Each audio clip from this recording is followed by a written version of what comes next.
வாங்க ஒரு சிம்பிளான விஷயத்த பார்க்கலாம். ஸ்டாக் மார்க்கெட் சார்ட்ட பார்த்தா தலை சுத்துதா, ஒரே கன்ஃபியூஷனா இருக்கா? கவலையே வேணாம். இன்னைக்கு ஒரு வேட்டைக்கார மாதிரி மார்க்கெட்டோட தடயங்களை எப்படி படிக்கிறதுன்னு கத்துக்க போறோம்.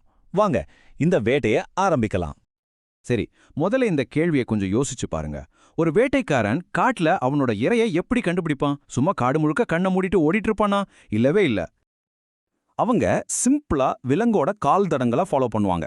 அந்த தடம் எங்க போகுதோ விலங்கும் அங்கதான் போயிருக்கும் இல்லையா? ரொம்ப சிம்பிள் லாஜிக். அதே மாதிரி தான் ஸ்டாக் மார்க்கெட்லயும் பெரிய பெரிய இன்வெஸ்டர்ஸ், அதாவது இந்த எஃப்ஐஐஸ், டிஐஐஸ்ன்னு சொல்றமே, அவங்க விட்டுட்டு போற கால் தடங்கள் தான் இந்த சார்ட் பேட்டர்ன்ஸ். பிரைஸ் ஒன்றும் சும்மா கண்ணாப்பண்ணான மேலையும் கீழையும் போறதில்ல. அது ஒரு வடிவத்தை, ஒரு பேட்டர்னை உருவாக்கிட்டு தான் நகருது. ஓகே, இந்த கால் தடங்கள், அதாவது இந்த பேட்டர்ன்ஸ், இதெல்லாம் ஏன் உருவாகுது?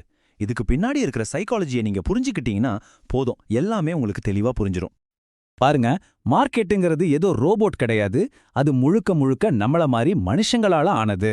மனுஷங்கனாலே ரெண்டு முக்கியமான எமோஷன்ஸ் தான். ஒன்னு பயம், இன்னொன்னு பேராசை. பிரைஸ் சரசரன்னு விழும்போது எல்லாருக்கும் பயம் வரும். அப்போ சார்ட்ல ஒரு குறிப்பிட்ட பேட்டர்ன் உருவாகும். அதே மாதிரி பிரைஸ் ராக்கெட் மாதிரி ஏறும்போது பேராசை வரும். அப்போ வேற ஒரு பேட்டர்ன் உருவாகும். இந்த பயமும் பேராசையும் திரும்ப திரும்ப வர்றதால தான் ஹிஸ்டரி ரிப்பீட்ஸ்னு சொல்ற மாதிரி சார்ட்லயும் ஒரே மாதிரியான பேட்டர்ன்ஸ் திரும்ப திரும்ப உருவாகுது.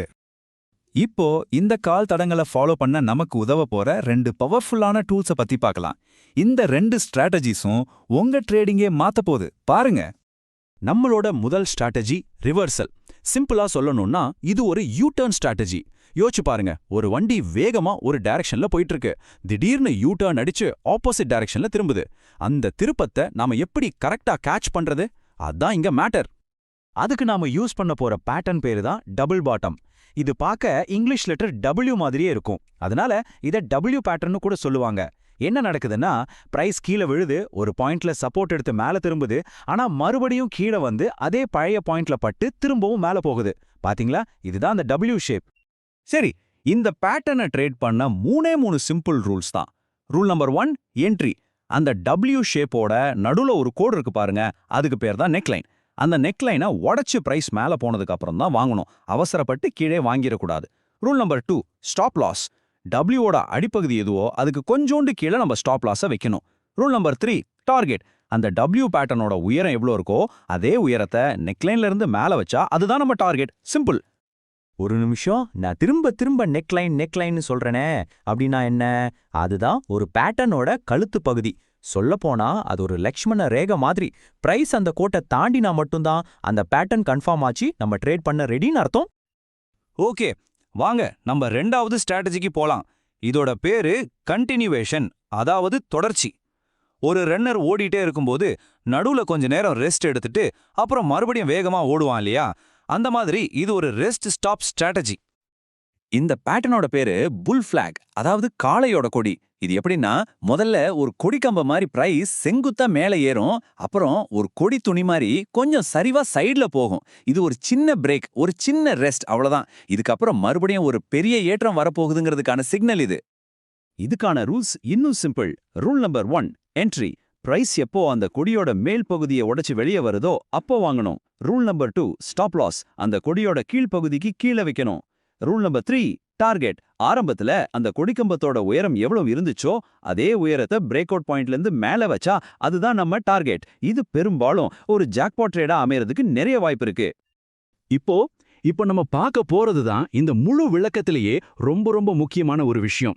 இது ப்ரொஃபஷனல் ட்ரேடர்ஸ் யூஸ் பண்ற ஒரு சீக்ரெட். ரொம்ப கவனமா கேளுங்க. இந்த ஒரு டெக்னிக் தெரிஞ்சா போதும், நீங்க ஆயிரக்கணக்கான தப்பான ட்ரேட்ஸ்ல மாற்றத தவிர்க்கலாம். இதுதான் உலகத்திலேயே ரொம்ப சேஃபான என்ட்ரி மெத்தட். இதுதான் ஒரு அமெச்சூருக்கும் ஒரு ப்ரோவுக்கும் உள்ள வித்தியாசம். நிறைய பேர் பண்ற தப்பு என்ன தெரியுமா? அந்த நெக்லைன் உடஞ்ச உடனேயே அப்படா பிரேக் அவுட் ஆயிடுச்சுன்னு அவசரப்பட்டு வாங்கிடுவாங்க. ஆனா பல சமயம் பிரைஸ் அவங்கள ஏமாத்திட்டு சர்ன்னு கீழே வந்துடும். இதுக்கு பேர் தான் ஃபேக் அவுட். ஆனா ஒரு ப்ரோ ட்ரேடர் என்ன பண்ணுவாரு தெரியுமா?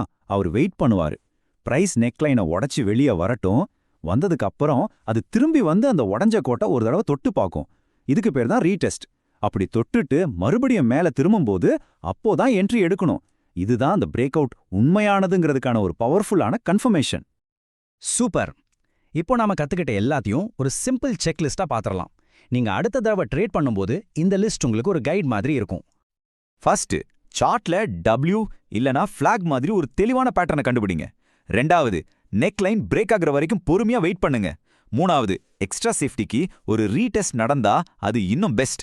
நாலாவது ரொம்ப ரொம்ப முக்கியம், ஸ்டாப் லாஸ் செட் பண்ணாம ஒரு ட்ரேடுக்குள்ளேயும் போகாதீங்க. கடைசியா அஞ்சாவது உங்க டார்கெட் என்னங்கறத ட்ரேடுக்குள்ள போறதுக்கு முன்னாடியே முடிவு பண்ணிடுங்க. நண்பா, இன்னைக்கு நீங்க மார்க்கெட்டோட கால் தடங்களை படிக்க கத்துக்கிட்டீங்க. இப்போ ஒரு நிமிஷம் யோசிச்சு பாருங்க. வெறும் கால் தடங்களை படிக்க கத்துக்கிட்டதுக்கே இவ்ளோ விஷயங்கள் தெரியுதுன்னா, அந்த வேட்டைக்காரன மாதிரியே சிந்திக்க கத்துக்கிட்டீங்கன்னா உங்களால என்னெல்லாம் சாதிக்க முடியும்? யோசிச்சு பாருங்க. அடுத்த பதிவில் சந்திப்போம். இந்த வீடியோ உங்களுக்கு பிடிச்சிருந்ததுன்னா லைக் பண்ணுங்க, ஷேர் பண்ணுங்க, சப்ஸ்கிரைப் பண்ணுங்க. தேங்க்யூ ஃபார் வாட்சிங்.